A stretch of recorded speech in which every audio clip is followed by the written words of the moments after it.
this is the punch heard around the world and certainly discussed quite a bit today by Bob Myers, Steve Kerr, and Steph Curry.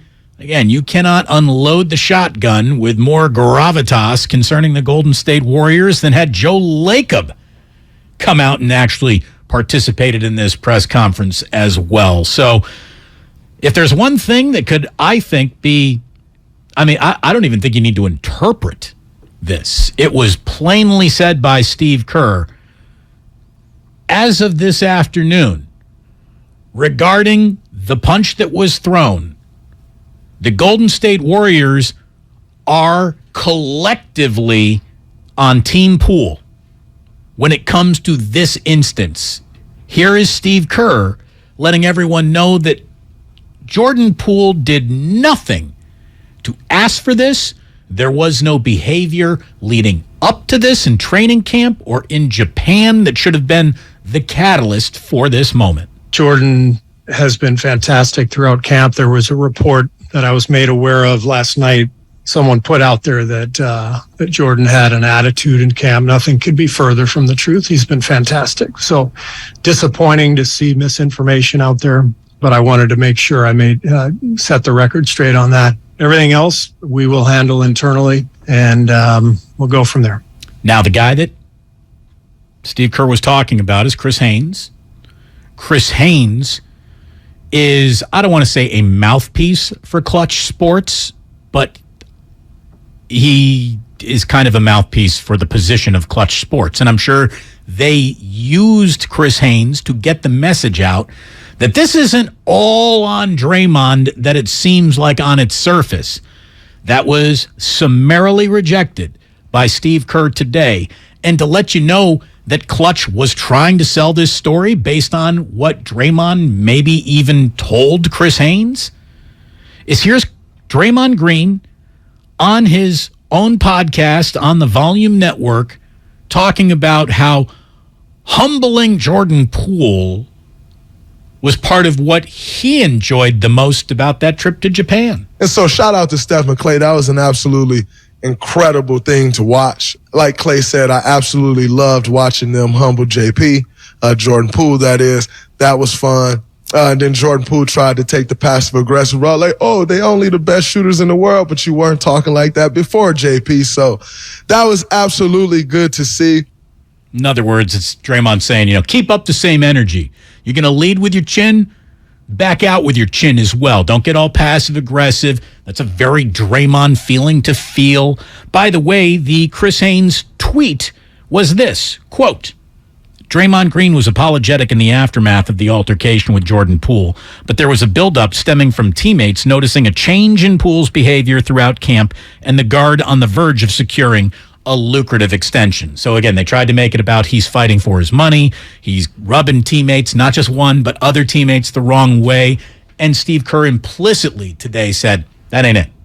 That's not it. I don't know that I completely believe Steve Kerr, because I think there is something about Jordan Poole that suggests that, yeah, he does bark. He's a trash talker. Yeah, and I think part of that is, driven by the fact that he thinks he's ready to be a full-fledged trash talker against anybody on that team. And I think what the Warriors need to do with him, now that they've sort of thrown their support behind him, is remind him that he's part of a greater whole, and that this isn't about how much leadership you get. It's about how well you continue to meld with the rest of this team and how you find your leadership role as it presents itself, not as you try to grab it, because they've got leaders. And Draymond Green is still one of those leaders. I mean, he's got to adjust his vision too, but what they did today was make it clear that the hierarchy now, if it was unclear to anybody, is that Stephen Curry is now going to be the face, ears, and voice of that locker room. And it might mean he'll have to feel uncomfortable from time to time doing that.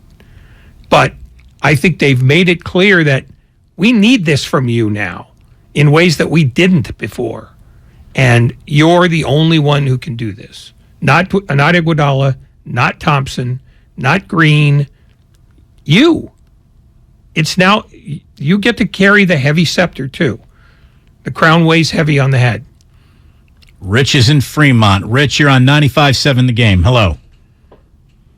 Hey, what's up, guys? Thanks for taking my call.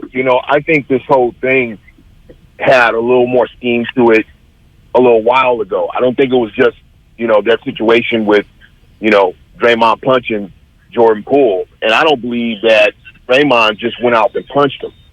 So, and this is the thing. We know Steve Kerr will lie, okay? So him saying today that no, it wasn't anything like that, I don't believe that.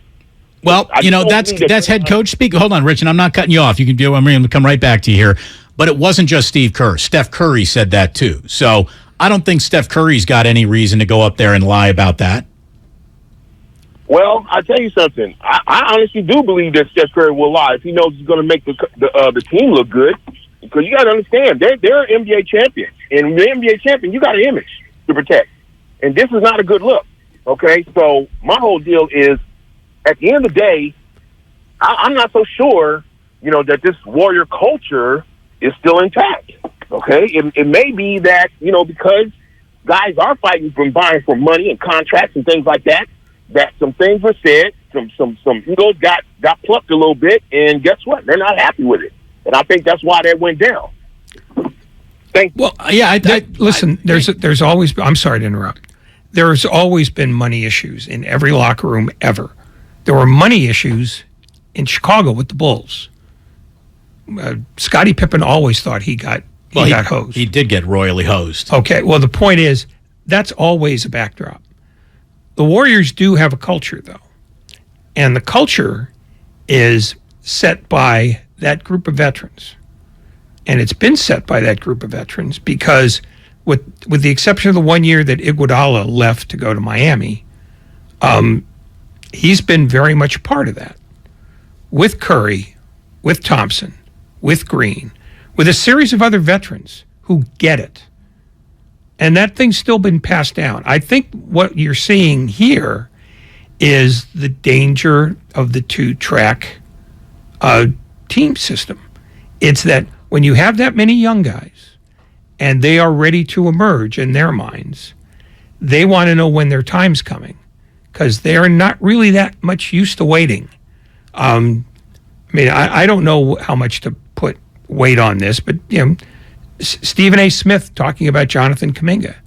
He didn't make that up out of nowhere just because why would he make up something about Jonathan Kuminga? He'd rather spend another 15 minutes yammering on about the Dallas Cowboys. Somebody was whispering in his ear about that. So I think you might have a situation where the young guys are wondering, when is it going to be our time? And I think Green may have simply brought this to the fore to where other people now can see it, and it's up to Curry, and to a lesser extent Myers, to work their magic to maintain the culture that has been there for 8 years. So I get where he says that Kerr's lying, but I don't think he's lying about Jordan Poole being blameless. But I do think he's making it clear that we've got a structural issue that we haven't had before. And the thing he wants to keep internally is how they're going to deal with that. It's not a huge fault that's going to ruin this team unless everybody abdicates responsibility. But I think you now have 4 young guys on a team that hasn't had 4 young guys since the original 4 young guys almost a decade ago. Bob Myers talked about that today at his press conference, the generational butting of heads. I think you see it. I'd be lying if I said we don't have some of that, but it's actually healthy. Like the veterans crush the young guys all the time in scrimmages. Young guys, they need that. It's a tough love type thing. Obviously not yesterday. You don't want that, but the NBA is rough. It's hard. It's hard to win. And so we have some of the best winners in our veterans, like no doubt. Steph, Clay, Draymond, Andre, show me people that have figured out how to win better. And winning is tough and it's hard. And if their job is to teach the young guys what it takes, then great. They're doing my job. Sometimes, yeah. It's a little bit of big brother, little brother stuff. You gotta overcome them. But our young guys are up to the challenge and they're not backing down and they're up for it. But there's a reason why the core has won at the level they have, and the young guys haven't. So they got to learn that. But 99% of the time, that's healthy, and you like it. But sometimes it tips over. Bob Myers had quite a really interesting press conference today, and we're going to replay it for you as soon as we dip into our 5 o'clock hour. So stick around for the entirety of what Bob Myers had to say. If anything, he just sounded so exasperated. Like, here we are before the year even starts, and I'm dealing with yet another issue that Draymond Green's action caused. And I do believe that, it's Bob Myers' job to sit around and evaluate, what does this player mean? What does he mean to us? What has he meant to us? What is he going to mean going forward? Is he correcting areas we have asked him to correct? And I think that Draymond has said in his action of throwing a punch at Jordan Poole that I really don't hear you. I haven't heard you. Or I did hear you and it kind of went in one ear and out the other. There is an element of healthy competition, and punches have been thrown in basketball practice on very successful teams in the past, but I think Draymond's position as you have no options other than me to be Draymond Green, to have a successful year, are now being presented as, well, actually, Draymond, we do. And I think Draymond has got a huge case of self-confidence that is rational and irrational all at the same time. And I also think that he sees his mortality and his vulnerabilities and his role in the overall NBA chamber is diminishing. I think he's a little desperate to hold on to something that he might not have a good grasp on anymore. And this is maybe a sign of the kink in the armor that isn't just bulletproof Draymond. I think maybe for the first time, he feels a little threatened. And that can bring someone who is bad at governing their emotions to even a worse place governing their own emotions. Yeah, ultimately, what we're going to eventually hear from the Warriors is that it was a moment and that everything's fine. And they're probably right, because I think you will have guys like Curry and Thompson seeing to it that it becomes all right. Because I don't think Draymond Green is the sort of guy who is going to hold a grudge in the face of Stephen Curry telling him not to. And I think the same is true. Wouldn't that be the ultimate self-destruction? Well, it would be, but I believe he's way too smart for that. I think he has too much respect for Curry for that. He should. I mean, Curry is the guy who, he's everybody's get out of jail free card, but he's never liked to overtly play it. Now he's got to start being a more visible guy for the youngins. You say, look, I'm who you're looking at now. And I think, that works, that works fine for Steve Kerr. I think it means that Bob Myers might have to take a more active role in making sure that the young guys are feeling okay with life. Because, again, the third year is the time when you start thinking, it's my time now. I'm running out of time here to make my name. And I think Poole, because of the injuries to Thompson and then to Curry, he got probably more minutes than they planned on giving him, and he made the most of them. Now he's going, well, wait a minute. Now everybody's healthy. Now I might not get as many minutes. I'm not pleased about that. If I were him, if I were his agent, I would just say, look, I don't think you're going to have to worry about your minutes vanishing, because the Warriors are the most minute-conscious team in the NBA, with like one of the oldest guys in the league now, Steph Curry, and Klay Thompson, who no matter how much he's chomping at the bit to get back to 35 minutes a night and play all 82 games, the law of torn Achilles coming off of ACLs means that doesn't happen, Okay. Clay. But being told that doesn't mean you're willing to listen to it. And that's the part that's on Jordan Poole. And that's why I think when the Warriors do make their offer to him, on the assumption that they do, that he's going to say, I want to see what else is out there. If not just for tactical reasons to hold their feet to the fire a bit, but for real reasons, because he might not want to wait another 2 years to be able to say, I'm the guy they all look to. Because I think most players want to be that. I mean, Draymond Green was biting a hole in his lip the second year that he was watching David Lee get the most minutes. Curry was biting a hole in his lip waiting for Monte Ellis to disappear. But it is standard. He lost minutes to AC Law. Yeah, I mean, it is standard for most players who are not of a LeBron James caliber to have to wait their turn. And they have to gain their turn by showing that they can do the things on a consistent basis that the coach wants them to do. And on this team, part of that is playing very mindful defense, which is the one thing I don't think Jordan Poole has mastered yet. So part of his future is determined not just by him saying, I want to see what the market holds. It's by him showing that he's worth more minutes by being reliable at times when the Warriors need more defense than offense. I mean, it's just because he's not going to shoot his way out of this. He's going to have to become a more complete player. And I presume he knows it, but it's a matter of applying it. 888-957-9570 from our YouTube chat. City Lock says, I just don't get questioning the morality of the enforcer.